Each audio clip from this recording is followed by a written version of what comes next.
Roti kukus super lembut ini tanpa ulen dan juga tanpa mixer ya bun. Aku pakai metode autolis, adonannya ini jadinya lembut dan enak banget. Pertama aku masukin dulu bahan biangnya, lalu kita aduk yang rata. Aku pakai sutil dari Idealef, dia satu set ya, dan dia ini tahan panas. Lalu aku diamkan kurang lebih 6-8 jam. Kalau udah, lalu kita campurin dengan bahan-bahan lainnya. Susu sama ragi dulu ya, kita cukup sampai tercampur rata seperti ini. Lalu kita kasih garam dan margarin. Aku kasih pasta pandan juga, kita aduk yang rata pakai tangan begini, lalu diamkan lagi 1 jam, tutup dengan serbet basah.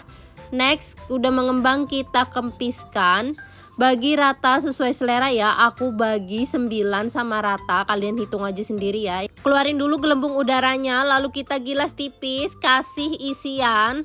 Jangan terlalu tipis juga gilasnya, isiannya sesuai selera.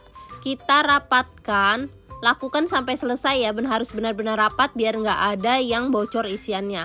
Tata di dalam loyang kayak begini, aku pakai loyang ukuran 18, diamkan 15-20 menit. Lalu kita panaskan food steamer, aku pakai food steamer dari Idealef, dia ini low watt, muatannya gede banget dan juga recommended ya, elegan banget ini, muatannya juga gede. Truknya transparan. Udah matang kita angkat. Jadi deh roti kukusnya. Ini enak banget, wangi banget pandannya, dan juga isiannya itu lumer di mulut dan dia lembut banget, liatin.